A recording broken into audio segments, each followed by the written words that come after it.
My first real video still on this channel was my original Rhythm Heaven review from 2016.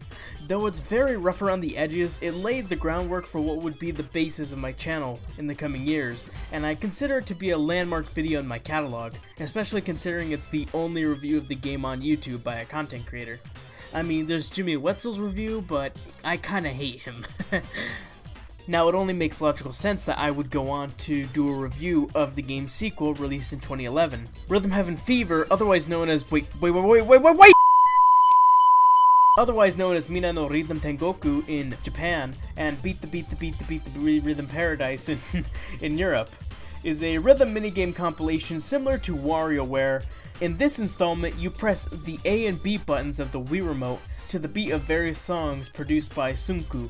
Male. To perfectly summarize my feelings about each minigame, I'll be going through them rapidly, so try to keep up. Also, no remixes or sequels for you. Hole in One.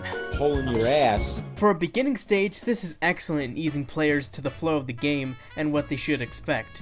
The only odd thing is that there's a pile of golf balls that neither Monkey nor Mandrill touch. Screwbot Factory. This is totally what Philbots should have been. It's got some nice flow, and the instrumentals is all around much better. Plus, these little robots are really cute. Seesaw. This is the most badass metal song in the background of two toad dudes just hopping on a children's seesaw. Double Date. The only true way to get coochie in this world is by kicking some balls. Forklifter.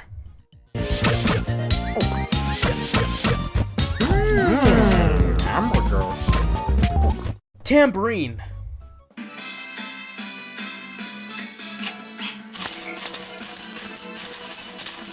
Ah, this shit doesn't work. Board meeting.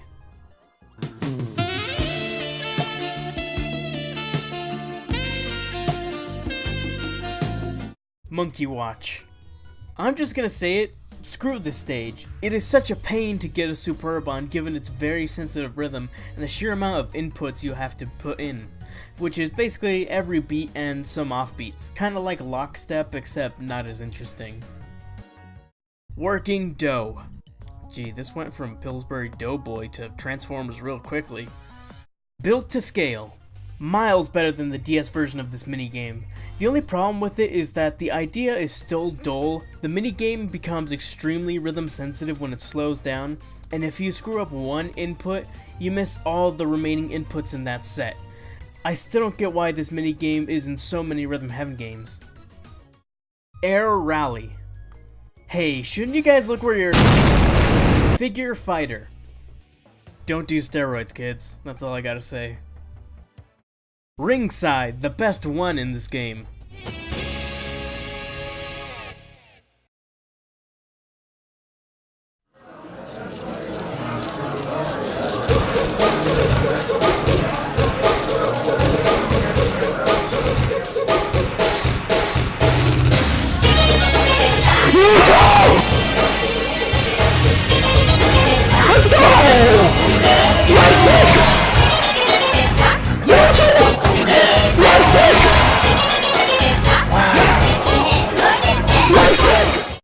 Packing Pests. You know, I hear the way that he slaps those spiders is the same way he slaps his wife. Micro Row. Dude! That's a fucking ambio! Samurai Slice. The greatest warrior of the Edo period of Japan fighting evil for a pinwheel. Catch of the Day. Dinner's on me. Does she just eat like fish like every day? Flipper Flop. Good.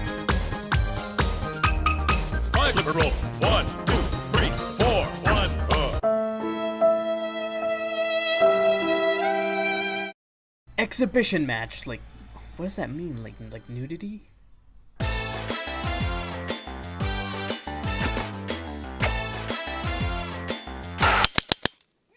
Whoa, you really? There's like white. There's like only white in the lens ones. Flock Step.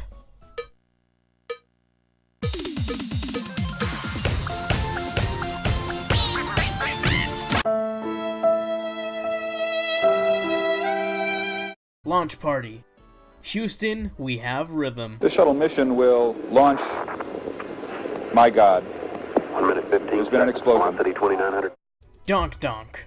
They should have called this game Rhythm Heaven Fever Dream, more like. Ugh, what were in those orange balls? Bossa Nova.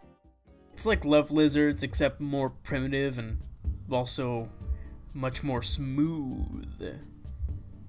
Love Rap. Crazy into you. Crazy into you. Crazy into you. Crazy into you. One word. Buberti. Tap Troop. This facial expression can perfectly describe many real-life situations. Shrimp Shuffle.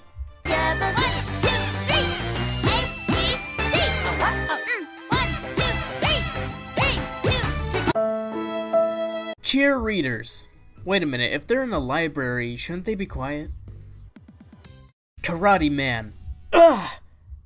Again, a much needed improvement over the DS minigame, plus this has combos too. Nightwalk. Hey, the odd one's out. Why can't you just walk like a normal person? One thing I kinda forgot to touch on my DS review is the side content of Rhythm Heaven. It serves a much bigger role here than the DS game, so I should probably go into detail about it. Firstly, there are multiplayer variants of certain rhythm minigames in this separate menu down here, which allows 2 people to play together.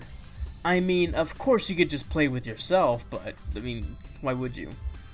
These minigames are basically the same as their original single-player variants, but have slight variations to them, plus you get the added score bonus depending on how synchronized the 2 players are. There's a cafe you can visit to talk to a barista in case you find a certain rhythm game too difficult, or to listen to music or read some extra text that adds a backstory to some minigames. There are also some rhythm toys you can mess around with, but they only really serve to be minor distractions. There are also some endless minigames which are similar to main minigames except they go on forever and keep track of your high score. Plus, they usually have less of an emphasis on the music and go for a more experimental approach.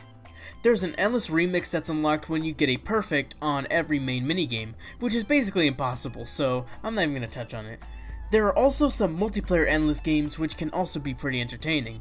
Me and my brother really like Mochi Pounding for how absurd it can get. Lastly, there are extra minigames, which are basically some minigames taken from the original Rhythm Tengoku on the Game Boy and given a new coat of paint. Kinda like how Smash Bros. And Mario Kart bring back some stages and update them graphically. Speaking of graphics, can I just gush about how nice this game looks? In terms of hand-drawn games, while it's not as high resolution as Shantae Half Genie Hero or games like that, this game still has a charming art style directed by Ko Takuichi. This dude's art is amazing, and I recommend you take a look at it. I'll have his Twitter linked down in the description below. The art of these games is definitely iconic, and I can't get enough of it, and the same could be said for the music as well. It has a distinct style with the type of instruments it uses and how it's composed. I recommend giving the OST a listen sometime. In terms of gameplay, this game is a really fun, silly rhythm game expected of Nintendo on the Wii. A weird hiccup can occur if you play this game on an HD TV, as I hear that there is some latency, which can affect your performance. Personally, I didn't find this to be such an issue, though I am playing this on a Wii U and it's connected to my Elgato. Either way, the game still is more approachable if you are a newbie to the series, and I recommend it as anyone's first rhythm game. Hell, it was mine and I've fallen in love with rhythm games ever since. It's on the Wii U Virtual Console if you really needed any more incentive to buy the game, though I'm not exactly sure how that game plays when buying that version. Anyways, hope you guys enjoyed this video, and before I go, I would just like to give a quick shout out to the man, the myth, the legend, Teriyaki Rice Boy. He's been a subscriber since around the time that I posted my original Rhythm Heaven review back in 2016. He's got a new website up and is currently selling drawings for $5 a pop, so go check it out, link in the description, and I will see y'all in heaven. Bye.